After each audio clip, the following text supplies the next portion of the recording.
രണ്ട് പുരുഷന്മാർ, ശക്തമായ സ്വാധീന ഗ്രൂപ്പുകൾ ഉള്ളവർ. ഒരാൾ സിനിമയിൽ, മറ്റേയാൾ രാഷ്ട്രീയത്തിൽ. സിനിമയിലുള്ളയാൾ 8 വർഷമായി ഒരു കുപ്രസിദ്ധ ബലാത്സംഗ കേസിലെ 8ാം പ്രതിയാണ്. രാഷ്ട്രീയക്കാരനോ ഇനി കേരളം എത്രയോ വർഷം ചർച്ച ചെയ്യാൻ പോകുന്ന ബലാത്സംഗ കേസിലെ ആരോപണ വിധേയൻ.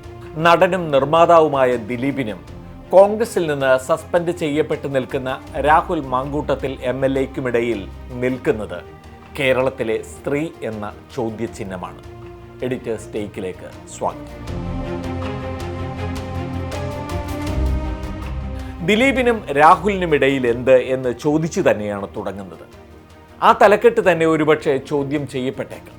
കാരണം നടിയാക്രമണ കേസും രാഹുലിനെതിരായ കേസും തമ്മിൽ എന്ത് ബന്ധം? രണ്ടും രണ്ട് തരത്തിലുള്ള കേസല്ലേ എന്നായിരിക്കും ചോദ്യം.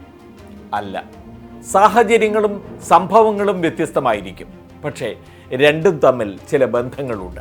ആ ബന്ധം നേരിട്ട് കാണുന്നതിന് അപ്പുറത്താണ്. അതാണ് നമുക്ക് വിശദമായി പരിശോധിക്കേണ്ടത്.